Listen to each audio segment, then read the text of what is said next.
This coming week is the 19th anniversary of St. Raphael's Cathedral in downtown Madison burning down by an arsonist, as we know now.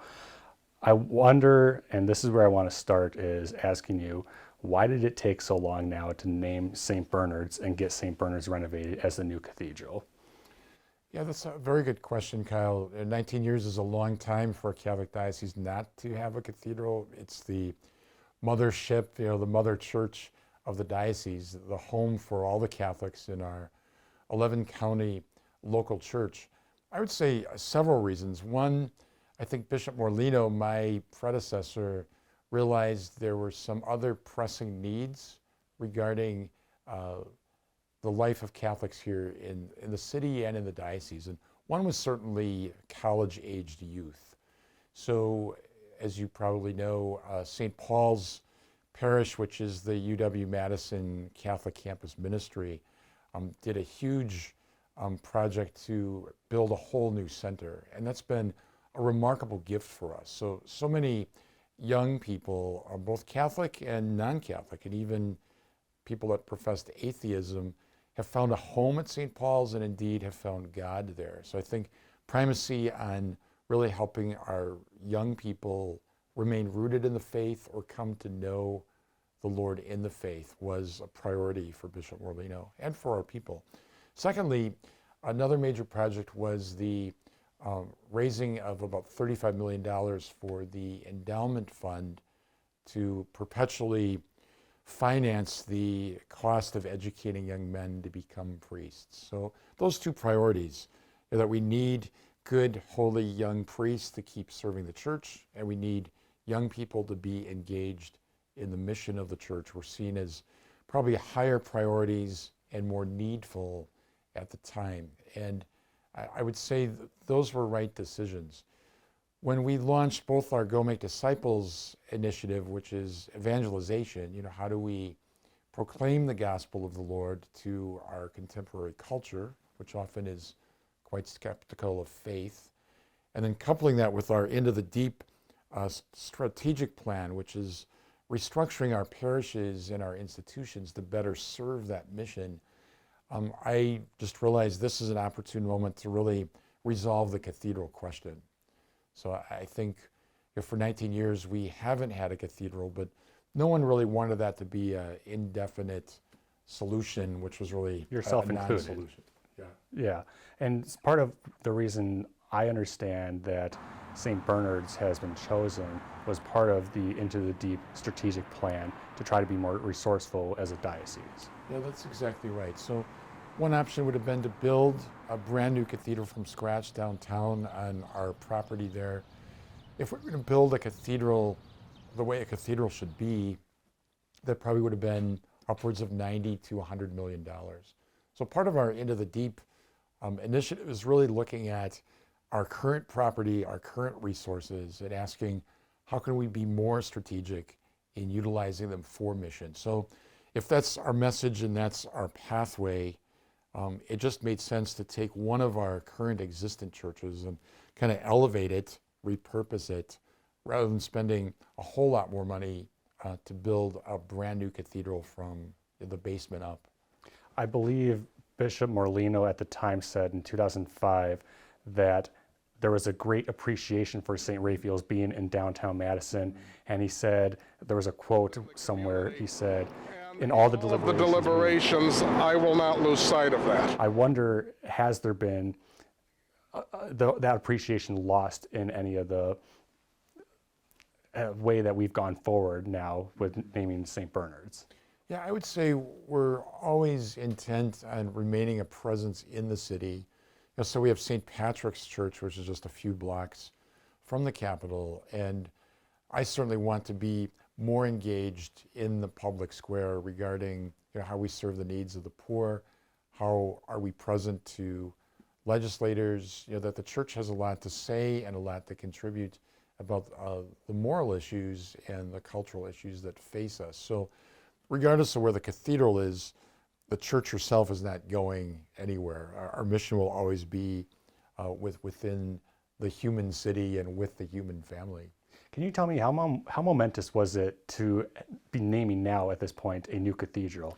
In the Catholic world, that's a big deal because almost every diocese clearly would have a cathedral, some for hundreds of years. Think of St. Patrick's in New York City, or even Holy Cross in Chicago. So for a diocese to be creating a new cathedral is really once in probably 5-6 generations. So this is a hugely significant step for us. And so we want to build a cathedral that's really going to last for the ages and be of an elevated architecture and beauty, but also functionality for what all that a cathedral needs to be. Yeah, tell me more about that. In your press conference in January, you said St. Bernard's really is fitting of the cathedral title because of its architectural style, its connectedness with the community. Tell me more about that. Yeah, so if you look at, think of Notre Dame in Paris or some of the Gothic cathedrals in Europe. So you think of a soaring architecture, you think of these beautiful stained glass windows, you think of this physical construct that really raises the human heart and spirit to the transcendence and mystery of God. So imagine being a medieval peasant and going to Mass at Notre Dame and you must have felt like you had stepped into heaven. So for us as Catholics, the celebration of Mass is our participation already in heaven. So theologically, we would say that Mass, we're sharing in that life of the Lord already in the great mystery of eternity. So you want a cathedral that's going to match that. And of all of the churches in the city, I would say St. Bernard's has the architecture, has the beauty, has the windows that really match that provenance of a cathedral. And part of the building, it's right in the heart of a neighborhood as opposed to a downtown site, which is more surrounded with commercial buildings, offices. So it really is at the heart of more of a community, from my perspective at least. Well, that's a very good point, Kyle, because many cathedrals really have no residential neighborhood around them, so they almost become a destination parish. So everybody that goes there for church, say, is going to be driving in from someplace else. St. Bernard's is a neighborhood church. It will be a parish within our diocese and function like any other parish in many ways, although, of course, it has its own unique status as a cathedral. Sure, and that site offers some other things as a larger parking space than would be at a proposed new St. Raphael's site, right? Yeah, that's right. Because I know in some of the original discussions, there was a thought of having underground parking downtown, and you think of the expense, the complexity of that. So here we have greater access for parking. The cathedral will also be host to artistic and cultural events, lectures, music concerts, that sort of thing. And that it really speaks to the function of a cathedral within not only the Catholic community, but I'd say the community at large. That, again, it's the church saying that she has something profound to contribute to the human spirit and to the common good and to the human community. All right, next thing I want to move to is talking about what's happening now at St. Bernard's, the renovations happening there. When we were there in January, it was completely gutted. You don't see churches like that too often. Yeah, it's pretty unusual. Everything was taken out. Now even the floor has been taken out. So they're putting in the framework to pour the new floor. So I think within a couple of weeks, there'll be something like 36 cement trucks, loads of cement coming in to pour the floor. That'll take a few weeks to harden and solidify. So right now it's some of just the basic structure of the church that's being reconfigured, and then we'll certainly go into the more decorative in terms of the plaster, the furniture, the paintings, the statues, the pews. So there's a whole timeline worked out. The way it looks now is we'd be looking at sometime in the autumn of 2025, for completion of the cathedral and its dedication. Sure, and part of that process is going to be continuing to speak with, I assume, parish members as well, and telling them what the process is, keeping them in the loop and everything. Yes, there's communication to people throughout the diocese regarding the process and the progress.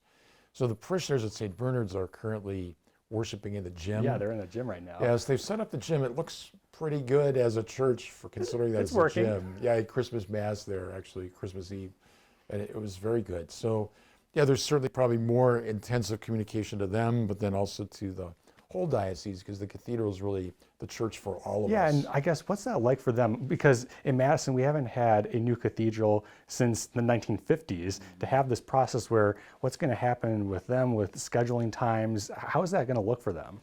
Yeah, I think they'll find probably greater vitality, greater life, greater support, because there'll be all sorts of folks and activities coming in from the outside. So there'll still be parish events such as Mass and confessions and Bible study and adult formation, but then there'll be this whole nother level of activity there that's really much wider in terms of diocesan events. So I think the parishioners there are very enthused about it and excited that their church was chosen and considered worthy to become the cathedral for the whole diocese. Moving forward in the next couple months and years, what should we be expecting from the renovation process? When is it going to be completed? How much is this going to be costing?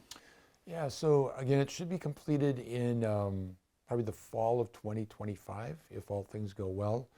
Cost is going to be about $15 million, which again is a fraction of the cost of building a new cathedral, and we've purposely tried to keep the costs down. And I believe the St. Bernard's Parish, they're contributing a wealthy amount to that. they contribute significantly as well. So we're not taking any diocesan funds or just skimming the money off the top of parishes to pay for this. It's all going to be garnered through private individuals who are passionate about the project, and we're working on developing those relationships and those gifts. So that's kind of the process, and I think we'll certainly invite the broader community to come for the celebration. And it goes of back this to that day. point about the resourcefulness of Into the Deep, right? Yeah, that's right. Just trying to utilize our resources well, really for the mission of the church. And I think this is a church that will stand for the ages. So it's a wise investment of our resources now, but it's certainly a prudent step forward, looking at all of our property and saying, how does this serve the mission of the 21st century? I really appreciate your time. Thank you so much. Thank you, Kyle.